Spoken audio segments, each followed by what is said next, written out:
حديث النور والصدق هو الداعي إلى الحق يجمعه البخاري ويهديه إلى الخلق. بخاری صرف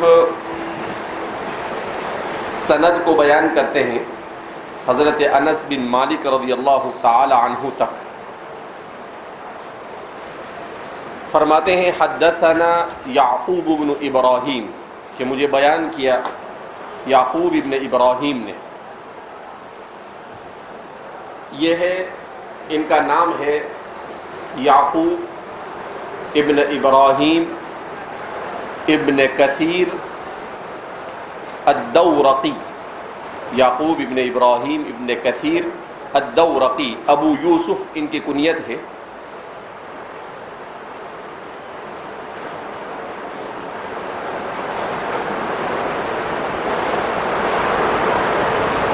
ان کا انتقال 252 میں ہوا.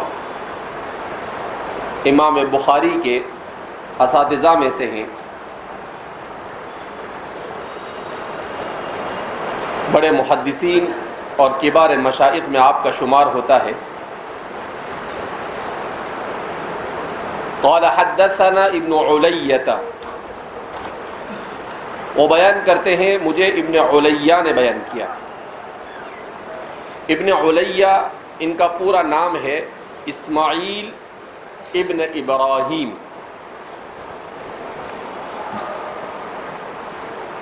سن ہجری 194 میں آپ کا انتقال ہوا. ابن علیہ کے بارے میں آتا ہے کہ ان کا نام تو اسماعیل ابن ابراہیم علیہ ان کی والدہ کا نام. لوگ اگر انہیں ابن علیہ کہتے تھے تو انہیں بڑا غصہ آتا تھا، مگر اتفاق سے وہ ابن علیہ ہی سے مشہور ہو گئے.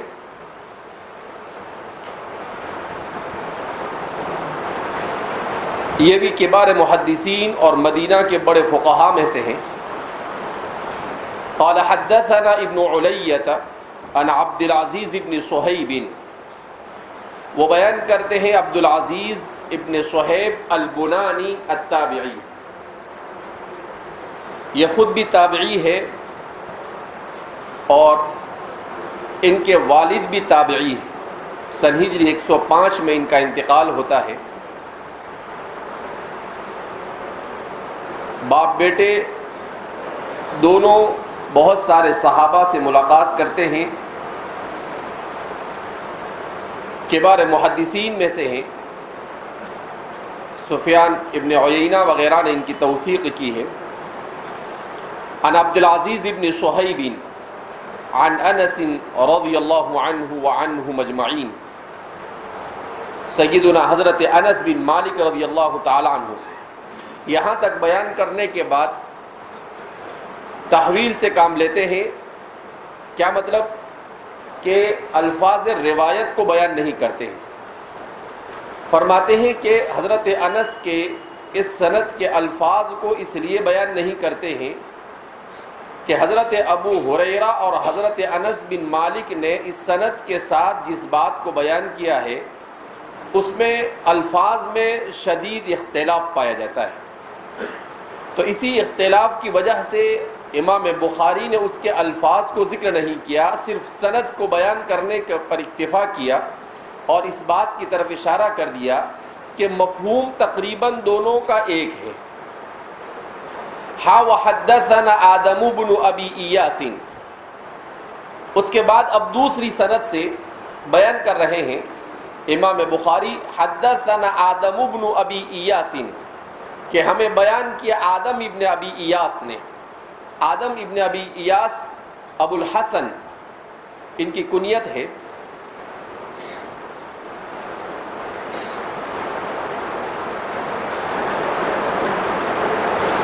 قال حدثنا شعبۃ، وہ بیان کرتے ہیں ہمیں شعبہ نے بیان کیا. ان کا بھی اس سے پہلے ذکر ہو گیا، آدم ابن ایاس کا بھی ذکر ہوا. عن قتادہ، قتادہ بھی اس سے پہلے گزر چکے ہیں.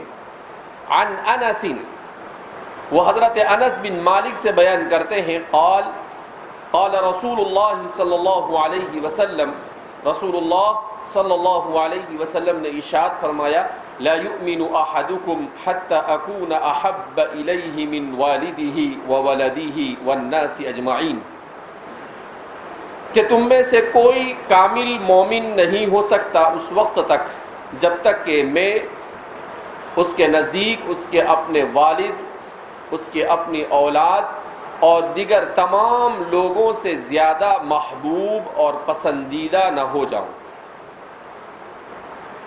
اس روایت اور اس سے اگلے والی روایت میں چونکہ الفاظ میں اتحاد پایا جاتا ہے، صرف اتنا ہے کہ والناس اجمعین کا لفظ اس سے پہلے والی روایت میں نہیں ہے اور اس میں اس کا اضافہ ہے، تو اتحاد الفاظ کی وجہ سے امام بخاری نے آدم ابن ابی ایاس کے حوالے سے حضرت انس سے جس روایت کو بیان کیا اس کے الفاظ کو بھی ذکر کیا۔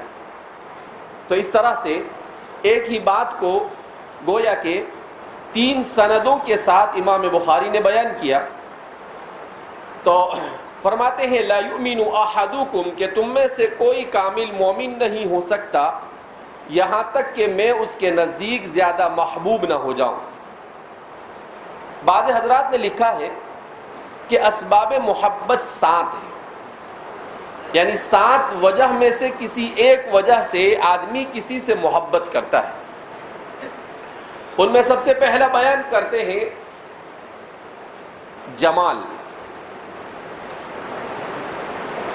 اسی طریقے سے کمال، اسی طرح سے جلال، چوتھا ہے خصال، پانچواں ہے نوال، چھٹا ہے احسان اور 7واں ہے قرابت۔ صاحب مظاہر حق نے اسے بیان کیا ہے دیگر محدثین کے حوالے سے کہ یہ 7 اسباب ہے جس کی وجہ سے آدمی کسی سے محبت کرتا ہے۔ کبھی کسی سے محبت کرتا ہے اس میں کمال کی وجہ سے، رسول اللہ صلی اللہ علیہ وسلم سے محبت اسی لیے مطلوب ہے کہ آپ ظاہر اور باطن ہر اعتبار سے اللہ کی مخلوق میں سب سے باکمال شخصیت گزرے۔ آپ کا ظاہر بھی بڑا باکمال تھا اور آپ کا باطن بھی باکمال تھا، اسی لیے کہتے ہیں کہ اللہ کے رسول صلی اللہ علیہ وسلم کی تعریف کے لیے صرف اتنا کافی ہے کہ خالق کے بعد اگر سب سے باکمال کوئی ہستی ہو سکتی ہے تو وہ رسول اللہ صلی اللہ علیہ وسلم۔ تو آپ تمام کمالات کے جامع تھے، کمالات علمی ہو، کمالات بدنی ہو، کمالات ظاہری ہو، کمالات باطنی ہو، کمالات نفسانی ہو، کمالات طبعی ہو، ہر طرح کے کمالات آپ میں تمام درجے میں پائے جاتے تھے۔ اس وجہ سے آپ صلی اللہ علیہ وسلم سے محبت کرنا مطلوب ہے۔ اسی لیے فرماتے ہیں حضرات صحابہ میں حضرت ابو بکر یہ آپ کا پرتو تھے کہ آپ قریب قریب نبی کریم صلی اللہ علیہ وسلم کے ساتھ طول صحبت کی وجہ سے، اس لیے کہ نبوت سے پہلے سے حضور کے دوست تھے اور عمر میں بھی 2-2.5 سال کا فرق تھا، تو ایک جیسی عمر تھی۔ بچپن سے آپ صلی اللہ علیہ وسلم کے ساتھ ان کا تعلق رہا، لہذا وہ پورے طور پر آپ ہی کے اندر میں ڈھل گئے تھے۔ دوسرا فرماتے ہیں کہ آدمی میں جمال کا ہونا ضروری ہے، کہ کسی سے محبت کی جاتی ہے اس کے جمال کی وجہ سے۔ آدمی کبھی کسی کے چہرے کے جمال سے محبت کرتا ہے، کبھی کسی کے خط کے جمال سے محبت کرتا ہے، کبھی کسی کے آواز کے جمال سے۔ تو حسن اور جمال یہ چیز بھی انسان کو اپنی طرف کھینچتی ہے، اسباب محبت میں سے ہیں۔ نبی کریم صلی اللہ علیہ وسلم میں یہ چیز بھی پائی جاتی تھی۔ ابو علی سینا جو اسلامی تاریخ کے بہت بڑے طبیب گزرے، جن کی کتاب کے بلبوتے پر دنیا کا پورا میڈیسن کا اور میڈیکل نظام قائم ہے، جنہوں نے اصول فراہم کیے اور اساس اور بنیاد فراہم کی، انہوں نے لکھا ہے کہ جمال کس کو کہتے ہیں اور حسن کسے کہتے ہیں، تو کہتے ہیں کہ حسن و جمال کا مطلب ہے کسی شخص کے بدن کے تمام اعضاء کا معتدل ہونا، کسی شخص کے بدن کے تمام اعضاء کا اعتدال پر ہونا۔ تو فرماتے ہیں کہ اگر ان کی اس تعریف کو نبی کریم صلی اللہ علیہ وسلم کی ذات پر فٹ کیا جاوے تو پتہ چلتا ہے کہ آپ صلی اللہ علیہ وسلم کی جو اوصاف بیان کہتے ہیں، حضرت علی یہ شمائل رسول کے بیان کرنے میں بڑے ماہر تھے، اور بھی بہت سارے صحابہ تھے، تو ان تمام میں اگر دیکھا جاوے تو وہ لوگ یہی بات بیان کرتے ہیں کہ آپ صلی اللہ علیہ وسلم کا چہرہ مبارک نہ تو بالکل گول تھا اور نہ لمبا تھا، کچھ گول اور کچھ لمبا، یہ ہوا اعتدال۔ یہ کیا ہوا؟ اعتدال۔ آپ کا رنگ نہ بالکل سفید تھا نہ بالکل سیاہ تھا، بلکہ سرخی مائل تھا، اس میں سفیدی بھی تھی، اس میں سرخی بھی تھی، اور اس میں گندمی رنگ بھی تھا۔ تو اس کو کیا کہتے ہیں؟ اعتدال۔ تو فرماتے ہیں کہ آپ صلی اللہ علیہ وسلم کے اندر یہ تمام خوبیاں پائی جاتی تھی، اسی لیے ام المؤمنین عائشہ فرماتی تھی کہ حضرت یوسف کو دیکھنے والوں نے اپنے ہاتھوں کو کاٹ دیا، اگر انہوں نے میرے محبوب کو دیکھا ہوتا تو وہ اپنے دلوں کو کاٹ دیتی۔ ہمارے محدثین اس کی تشریح کرتے ہوئے فرماتے ہیں کہ رسول اللہ صلی اللہ علیہ وسلم پر واقعتاً صحابہ نے جو جان نچھاور کی ہے اس کی نظیر اور مثال تاریخ عالم میں کہیں نہیں ملتی۔ اسی لیے آپ صلی اللہ علیہ وسلم کے حسن جمال کو دیکھ کر شاعر رسول، جن کو شاعر اسلام کہا جاتا ہے، سیدنا حضرت حسان بن ثابت فرماتے ہیں احسن منک لم تر قط عینی واجمل منک لم تلد النساء خلقت مبرأ من كل عیب کأنک قد خلقت کما تشاء۔ یہ ایسے ہی نہیں کہا، شاعر جو ہوتا ہے وہ اپنے کلام میں کسی چیز کو اس وقت بیان کرتا ہے جب اس سے بہت متاثر ہوتا ہے، تو اسی لیے آپ کے حسن و جمال کو بڑے اچھے پیرائے میں آپ نے بیان کیا۔ تو آپ صلی اللہ علیہ وسلم میں کمال بھی تھا، آپ میں جمال بھی تھا، اور آپ صلی اللہ علیہ وسلم کی ذات صاحب جلال بھی تھی۔ آپ کی ذات کیا تھی؟ صاحب جلال بھی۔ حضرات صحابہ فرماتے ہیں کہ آپ صلی اللہ علیہ وسلم کے مجلس میں بیٹھ کر آسانی سے سوال کرنا ہمارے لیے مشکل ہوتا تھا، آپ کا ایک رعب ہوتا تھا۔ خود نبی کریم صلی اللہ علیہ وسلم فرماتے ہیں کہ دشمنوں کے دلوں میں رعب ڈالا گیا ہے، تو فرماتے ہیں کئی کلومیٹر سے، کئی میل سے ان کو اللہ کے رسول صلی اللہ علیہ وسلم کی ہیبت محسوس ہوتی تھی۔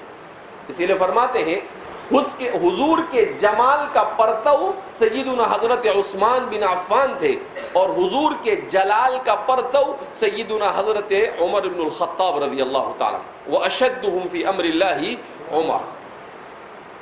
تو آپ صلی اللہ علیہ وسلم صاحب جمال کے ساتھ ساتھ صاحب جلال بھی تھے۔ اسی طرح بیان کیا جاتا ہے کہ صاحب خصال ہونا ضروری ہے۔ صاحب خصال کا مطلب کیا ہے؟ کہ اس سے محبت کی جاتی ہے کہ جس کے اخلاق اچھے ہو، جس کے اخلاق کیا ہو؟ تو اخلاق کا اچھا ہونا یہ بھی آدمی کو محبت کی طرف کی۔ اسی لیے کہتے ہیں دنیا میں اسلام تلوار سے نہیں پھیلا، طاقت سے نہیں پھیلا، اس دنیا میں اسلام کس سے پھیلا ہے؟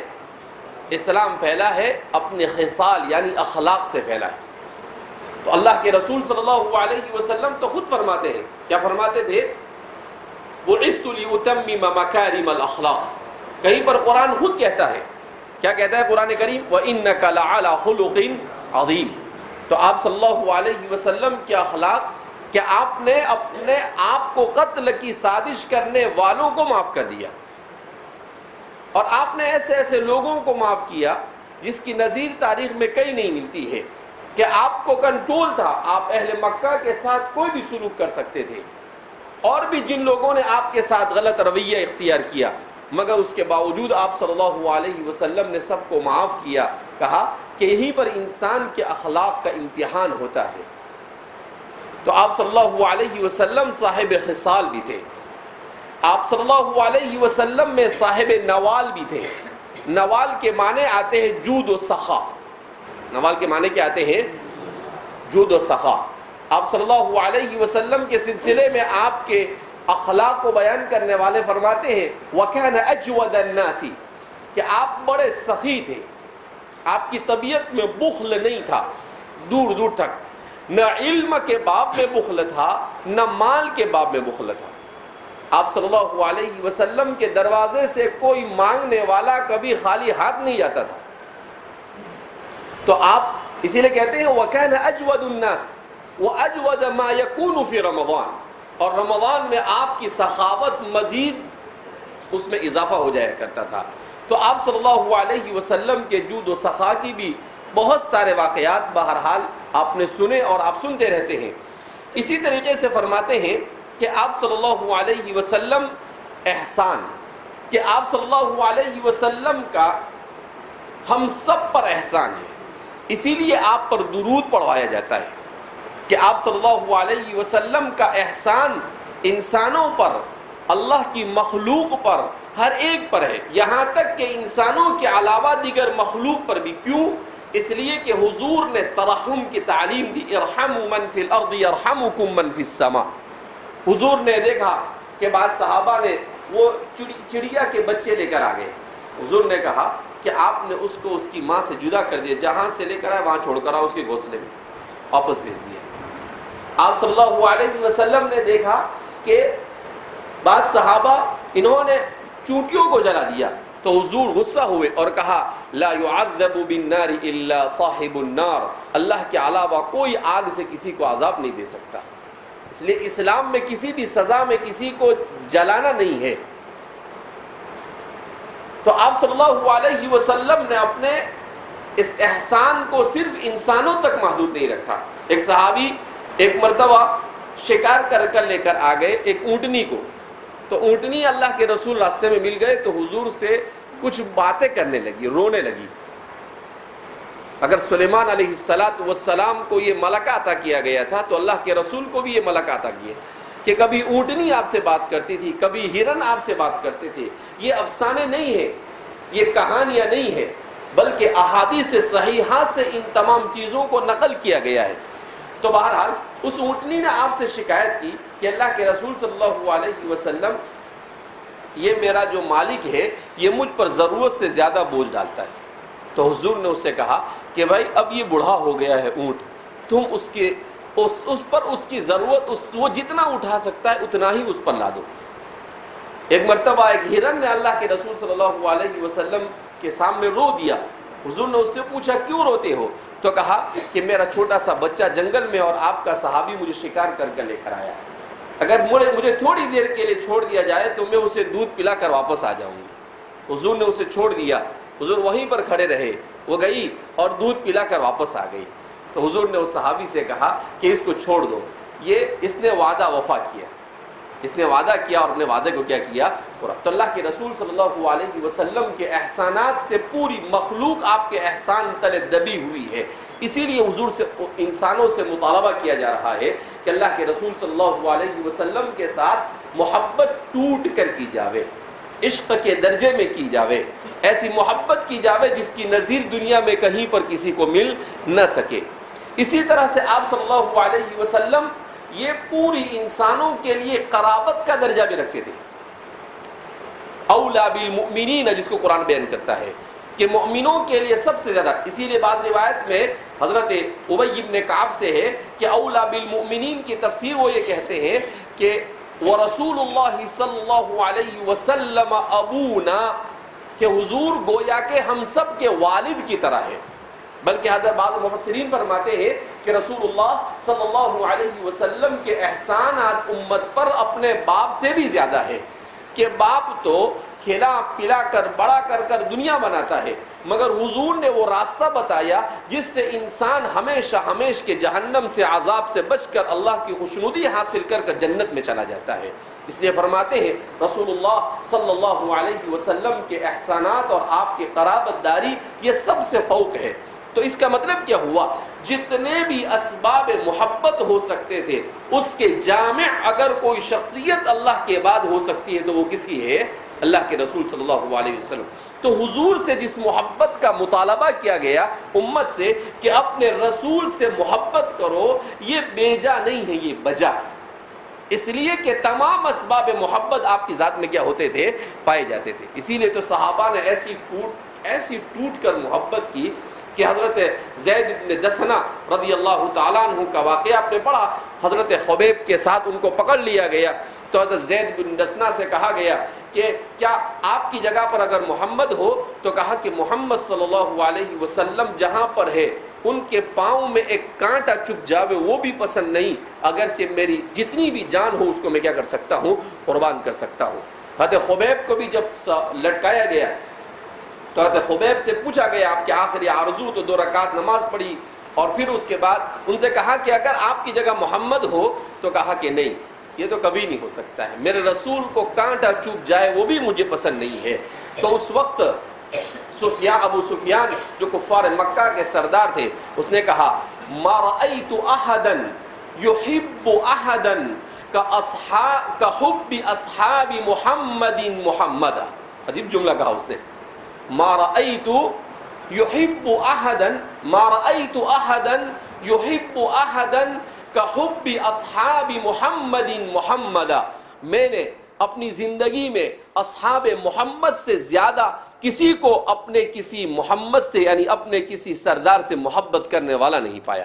اللہ کے رسول صلی اللہ علیہ وسلم سے ایسی محبت تھی کہ صاحب فتح الملہم شیخ الاسلام علامہ شبیر احمد عثمانی فرماتے ہیں کہ اللہ کے رسول صلی اللہ علیہ وسلم کا جب انتقال ہوا تو حضرت عبداللہ بن زید ابن عبد ربیہ، بڑے اچھے صحابی ہیں، میں کافی دنوں سے ان کا نام تلاش کر رہا تھا، آج فتح الملہم میں ان کا نام مل گیا، تو کہا کہ عبداللہ ابن زید ابن عبد ربیہ یہ اپنے باغ میں تھے، اپنے کھجور کے باغ میں، اور بعض روایت میں کہ اپنے مزرعہ میں تھے، اپنے کھیت میں تھے، اور ان کو حضور کی وفات کی خبر پہنچی تو انہوں نے فوراً ہاتھ اٹھائے اور کہا اللہم ارفع بصری، اے اللہ میری بینائی کو اٹھا لے، اس لیے کہ میں حضور کے بعد میری ان آنکھوں سے کسی اور کو دیکھنا نہیں چاہتا ہوں۔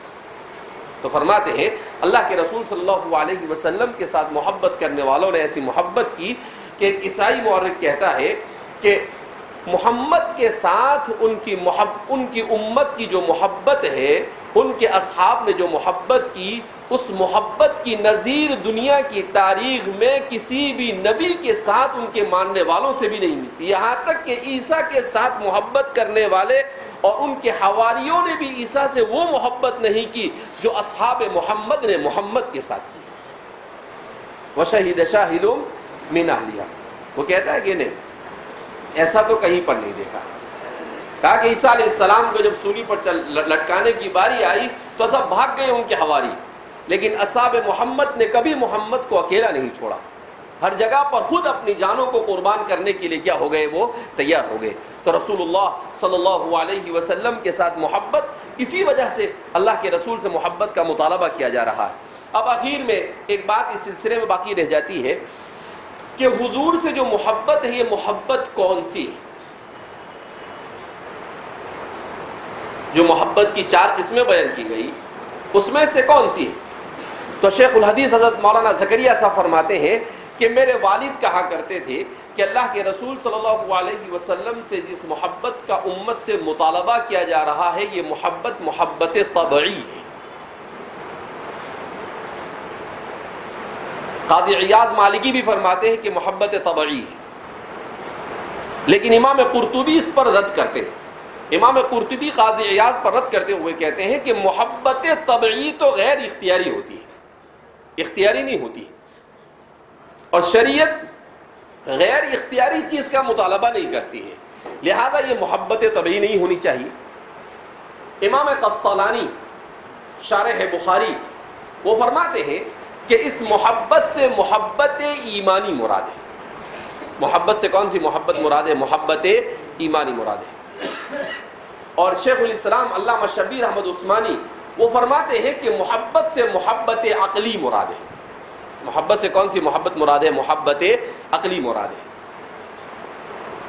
اور بعض صوفیہ امام غزالی جیسے لوگ فرماتے ہیں کہ آپ صلی اللہ علیہ وسلم سے کمال محبت کا تقاضا یہ ہے کہ سب جمع ہو جائے، محبت طبعی بھی ہو، محبت عقلی بھی ہو، محبت ایمانی بھی ہو، اور محبت عشقی بھی ہو، جیسا کہ صحابہ نے کیا، جیسا کہ صحابہ نے کہا کہ ہر اسی وقت آپ کی محبت راجع ہو سکتی ہے جب سب کی محبت نیچے ہو، اور آپ سب کی محبت کے ساتھ آپ کی محبت کیا ہو جاوے، ممتاز ہو جاوے۔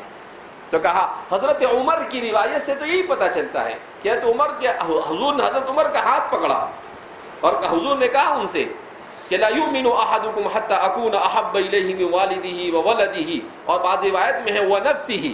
تو حضرت عمر نے کہا کہ حضور باپ سے اور اولاد سے تو آپ سے زیادہ محبت ہے، لیکن اپنے نفس سے مجھے ایسا لگ رہا ہے کہ مجھے اپنے نفس سے زیادہ محبت ہے آپ کے مقابلے میں۔ تو حضور نے کہا کہ تمہارا ایمان مکمل، پھر کہا کہ نہیں اللہ کے رسول اب آپ سے زیادہ محبت کا الآن، تو کہا کہ اب آپ کا ایمان مکمل ہوا۔ تو اس سے پتہ چلتا ہے کہ آپ سے جو محبت کا مطالبہ ہے وہ محبت کون سی ہے؟ وہ محبت ہے جس میں یہ ساری چیزیں جمع ہو جائے، یہ ساری چیزیں کیا ہو جاوے، جمع ہو جاوے۔ علامہ قرطبی فرماتے ہیں کہ قرآن کریم کی جو آیت کریمہ ہے قل ان کان آباؤکم وابناؤکم واخوانکم وازواجکم وعشیرتکم واموال اقترفتموها وتجارۃ تخشون کسادها ومساکن ترضونها، وہ سب کے سب محبت طبعی ہے۔ تو آپ کی محبت طبعی سے فوق ہونی چاہیے، چاہے عقلی ہو، چاہے ایمانی ہو، چاہے عشقی ہو۔ جس کے پاس جس درجے کی ہوگی وہ اتنا زیادہ آپ کی محبت میں فائق ہوگا۔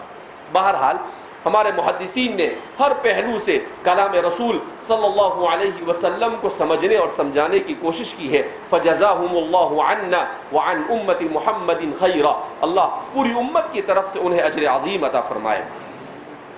بہرحال فرماتے ہیں لا یؤمن احدکم حتی اکون احب الیہ من والدہ وولدہ والناس اجمعین۔ اس باب کے بعد آگے کا باب بیان کرتے ہیں باب حلاوت الایمان۔ یہ باب ایمان کی حلاوت کے بیان میں، کیا مطلب کہ اللہ کے رسول صلی اللہ علیہ وسلم سے محبت کو بیان کرنے کے بعد اب بیان کرتے ہیں کہ ایمان کی حلاوت۔ شیخ الاسلام علامہ شبیر احمد عثمانی فرماتے ہیں شیخ حسان بن ثابت کے جو اشعار ہے، حضرت حسان بن ثابت نے اصل میں یہ پورا قصیدہ کہا ہے حضور کے حسن جمال کو بیان کرنے میں، مستقل اس پر دیوان حسان ابن ثابتین کے نام سے ایک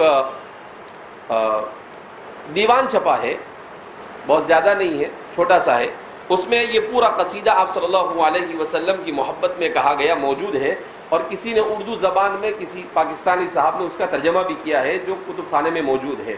کسی نے پوچھا کہ یہ دو ہی اشعار ہے تو اس میں پورا قصیدہ کہا گیا حضور کی محبت میں، لیکن یہ دو اشعار بہت زیادہ مشہور ہو گئے۔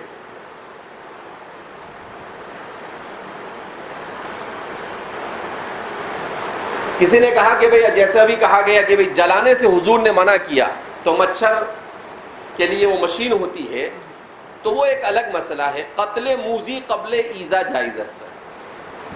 اگرچہ اس مشین کے سلسلے میں بھی ہمارے فقہا کی ایک جماعت معاصرین فقہا وہ یہ کہتے ہیں کہ اس کا استعمال نہیں ہونا چاہیے، لیکن دوسرے فقہا کا کہنا یہ ہے کہ اس کے علاوہ وہ جلیبی جیسی کوئی موم بتی ہوتی ہے وہ ہے، اور دوسرے تو وہ چیزیں ایسی ہیں کہ اس کی وجہ سے نقصان ہوتا ہے، اس کی وجہ سے بیماریاں ہوتی ہے، لہذا اس کے علاوہ اور کوئی دوسرا آپشن ایسا نہیں ہے جس سے انسان خود اپنے آپ کو بھی کیا کر سکے، بچا سکے، تو مجبوری کی وجہ سے ایسا کیا جا سکتا ہے۔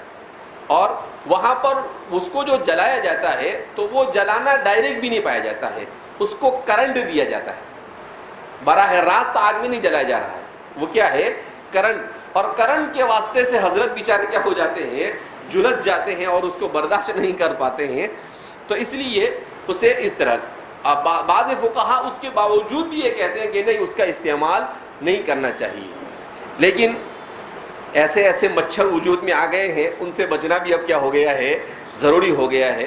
ڈینگو اور بینگو اور پتہ نہیں کیا کیا بیماریاں لے کر آتے ہیں، یہ مچھر ہے، اسی طریقے سے وہ سر میں ہوتی ہے، کیا بولتے ہیں اس کو، جو ہے، یہ جو چیزیں ہیں یہ سب بھی اللہ کا عذاب ہے. کس میں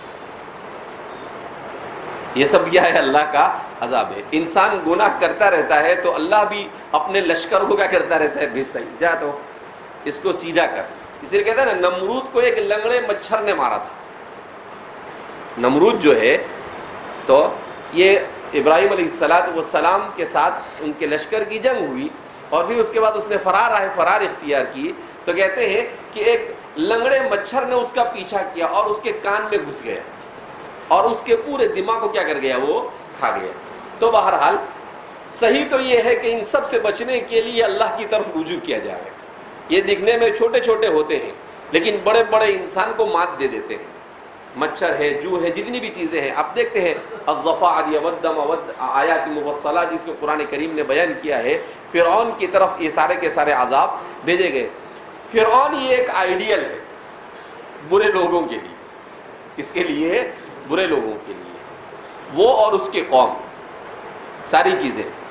بہرحال اب بیان کرتے ہیں کہ باب حلاوت الایمان. اب اس باب کو قائم کر رہے ہیں اس لیے کہ جب آدمی اللہ کے رسول صلی اللہ علیہ وسلم سے کوٹ کر محبت کرنے لگ جاتا ہے تو حضور سے محبت کے بعد تو اسے حلاوت ایمانی ملنی ہی. حلاوت ایمانی اسے کیا ہونا ہے؟ ملنا ہے. اس لیے حلاوت ایمان کو بیان کیوں؟ اس لیے کہ آپ صلی اللہ علیہ وسلم سے جب محبت ہونے لگی تو آپ کے واسطے سے اللہ سے محبت ہو گئی اور جب اللہ سے محبت ہو گئی تو اللہ کی شریعت سے محبت ہو گئی اور جب شریعت سے محبت ہو گئی تو اب حلاوت ایمانی محسوس ہونے. اب حلاوت ایمانی کیا ہونے لگی؟ محسوس. اب اس کے لیے نماز بوجھ نہیں، اس کے لیے نماز لطف بن جاتی ہے. اس کو مزہ آتا ہے نماز پڑھنے میں. ایک تابعی کے بارے میں پڑھا کہ وہ تابعی کہتے تھے کہ ہم جب کسی سے حدیث لینے کے لیے جاتے تھے فَنَنْظُرُ إِلَى صَلَاتِهِ تو اس سے حدیث لینے سے پہلے یہ دیکھتے تھے کہ ان کی نماز کیسی. فَإِنْ كَانَ أَحْسَنَ فِي صَلَاتِهِ نَأْخُذُ مِنْهُ الْحَدِيثَ اگر ان کی نماز اچھی ہوتی تو ہم ان سے حدیث لیتے وَإِلَّا نَتْرُكُهُ ورنہ ہم اس سے حدیث بھی نہیں لیتے تھے، اسے چھوڑ کر آ جاتے. کیوں؟ من كان في صلاته سيء فلما سواها اسيء. انہوں نے لکھا ہے کہ جس کی نماز ہی اچھی نہیں ہے اس کی دوسری کون سی چیز اچھی ہو سکتی ہے؟ اس کی دوسری کون سی چیز کیا ہو سکتی ہے؟ اچھی ہو سکتی ہے. تو اس لیے فرماتے ہیں کہ ہمارے یہاں پر تو ایسا رواج ہے کہ 5-6 منٹ میں نماز پڑھائے تو لوگ بہت خوش اور 8-10 منٹ ہو جاتے ہیں یار اتنی لمبی نماز پڑھاتے ہیں. یہ بوجھ سمجھتے ہیں. اللہ کے رسول صلی اللہ علیہ وسلم کیسی نماز پڑھتے تھے؟ یتورم قدمہ، آپ کے اقدام میں مبارکہ کیا ہو جاتے تھے؟ سوج جاتے تھے، پھول جاتے تھے، اتنی دیر کھڑے رہتے تھے. کیوں؟ قرۃ عین فی الصلاۃ. حضور کو لطف محسوس ہوتا تھا، حضور کو مزہ آتا تھا. اسی لیے احناف کے یہاں پر مسئلہ ہے کہ نماز میں طول سجدہ یہ افضل ہے یا طول قیام افضل ہے. تو احناف کہتے ہیں کہ طول قیام افضل ہے. کیا افضل ہے؟ شوافع کے یہاں پر طول سجدہ. لیکن امام صاحب کہتے ہیں کہ بھائی نماز کے باب میں تو جو جتنا مشقت والا ہوگا وہ اتنا افضل. تو قیام یہ مشقت آمیز ہے. قیام میں کیا ہوتا ہے؟ مشقت ہوتی ہے. لہذا اس بنا پر وہی افضل ہونا چاہیے. اور اللہ کے رسول صلی اللہ علیہ وسلم سے طول قیام ثابت ہے، اگرچہ آپ سے طول سجدہ بھی ثابت ہے. اور اگر دونوں ہی طویل کرے تو بہت اچھا ہے. اب ہم لوگ کیسی نماز پڑھتے ہیں؟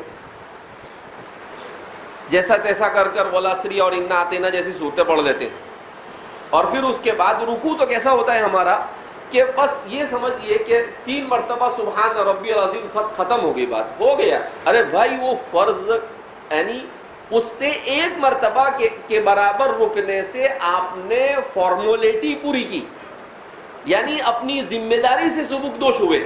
3 مرتبہ کیا تو آپ نے سنت پر عمل کیا، لیکن اس سے زیادہ کیا تو یہ مستحب. اللہ کے رسول صلی اللہ علیہ وسلم کا سجدہ کیسا ہوتا تھا؟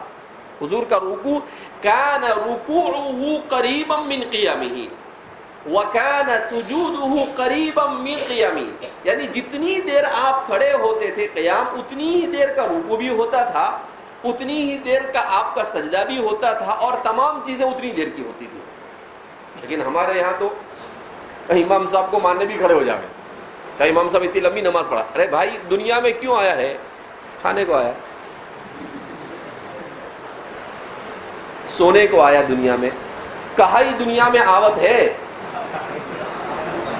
بھائی دنیا میں انسان کے آنے کا مقصد تو نماز پڑھنا ہے. یہ سب تو کیا ہے؟ انسان کی ضرورتیں ہیں. انسان کی کیا ہے؟ ضرورتیں ہیں کہ انسان کے ساتھ وہ لگ گئی ہے. اصل مقصد تو عبادت ہے.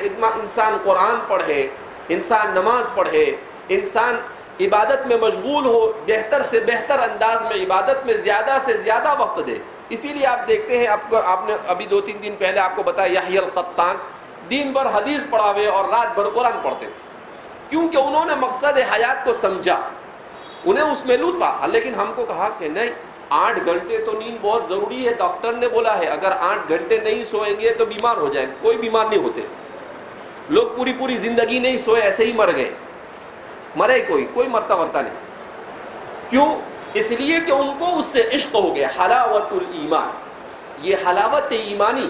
جب انسان کو حلاوت ایمانی نصیب ہو جاتی ہے تو حلاوت ایمانی کے بعد ساری چیزیں اس کے لیے کیا ہو جاتی ہے؟ قربان جائیے اللہ کے رسول پر. حضور نے اس کو حلاوت سے تعبیر کیا. حلاوت کا مطلب کیا ہے؟ الحلو یعنی میٹھا. الحلو کے معنی کیا ہے؟ میٹھا. من لا يعجبه الحلاوت، کون ایسا ہے جس کو میٹھا پسند نہ ہو؟ ایک حکیم صاحب سے میں نے ایک مرتبہ کہا، میں نے کہا کہ حکیم صاحب میٹھا کثرت سے کھانا کیسا ہے؟ تو کہا کثرت سے تو نہیں کھانا چاہیے، لیکن میٹھا یہ فطرت بشری میں میٹھا تو کھانا چاہیے. پھر میں نے اللہ کے رسول کی سیرت کا مطالعہ کیا تو حضور کو بھی میٹھا پسند تھا. ہاں کثرت سے کھانے سے انسان اس سے بیماری میں مبتلا ہوتا ہے، وہ ایک الگ چیز ہے. لیکن انسان کو کہا کہ میٹھا یہ فطرت اور طبیعت بشری میں، اگر کوئی میٹھا ہی نہ کھاوے تو کہا کہ وہ انسان ہی نہیں ہے. اگر مٹھائی نہ کھاوے تو انسان ہی نہیں ہے. ہمارے والد صاحب کو شوگر کی بیماری، اب شوگر میں شکر نہیں کھا سکتے ہیں، لیکن وہ کبھی کبھی جلیبی منگا کے کھاتے، یعنی کلوہا شکر، پوری جلیبی. تو ان سے کہتے ہیں کہ بھائی آپ کو شوگر ہے؟ کہا شوگر ہے، شکر ہے. کیا بولتے وہ؟ شوگر ہے، شکر ہے، شوگر ہے، شکر ہے کہ اس میں کیا ہے؟ شوگر ہے تو ہے. تو ان سے کبھی کوئی پوچھتا ہے کہ حضرت آپ کا شوگر کیسا ہے؟ بولے بھائی دیکھ، شوگر کا کام کہتا ہوں، میں میرا کام کرتا ہوں. یعنی میں اپنے ذہن کو ادھر لے جاتا کہ میں میرا کام کرتا ہوں، میرے کو شوگر سے کوئی مطلب نہیں. ہمارے والد صاحب کے استاد حضرت مولانا ذوالفقار صاحب MP کے تھے، تو وہ ان کو شوگر تھا، تو وہ بہت بیچارے فکر میں تھے. ہمیشہ وہ جب بھی ان کے پاس جاوے تو وہ چیک کرتے تھے کہ کتنا ہے شوگر. تو ہمارے والد صاحب جائے تو ان کے پاس سے وہ مشین اٹھا کے پھینک دے. کہا کہ حضرت کیوں اس کو چیک کرتے رہتے آپ؟ کہا چیک کریں گے تو ٹینشن آئے گا کم زیادہ ہے، چیک ہی نہیں کرے تو ٹینشن ہی نہیں رہے کم زیادہ کا. اور یہ بیماری ایسی ہے کہ جو ٹینشن لینے سے کیا ہوتی ہے؟ بڑھتی ہے. بہرحال تو حلاوت ایمان حضور نے اس کو اس سے تعبیر کیا، الحلاوت، کہ انسان کو ارکان اسلام کے ادا کرنے میں، عبادات کو انجام دینے میں ایسے ہی لطف آنا چاہیے جیسے مٹھائی اور جلیبی کھانے میں مزہ آتا ہے. جیسے مٹھائی اور جلیبی وغیرہ کھانے میں انسان کو کیا ہوتا ہے؟ مزہ آتا ہے. وہ کھاتا ہے تو انسان کو اچھا لگتا ہے. بالکل یہی کیفیت اگر انسان کی ہو جائے تو کہا یہ حلاوت ایمان ہے، اور یہ مسلمان سے مطلوب ہے، اور یہ مسلمان سے کیا ہے؟ مطلوب ہے. تو حضور کی محبت کے فوراً بعد اسی کو بیان کر رہے ہیں کہ جب محبت رسول صلی اللہ علیہ وسلم حاصل ہو جاوے تو خود بخود آدمی حلاوت ایمان سے بہرور ہو جاتا ہے. اللہ ہم سب کو حلاوت ایمانی سے بہرور فرمائے.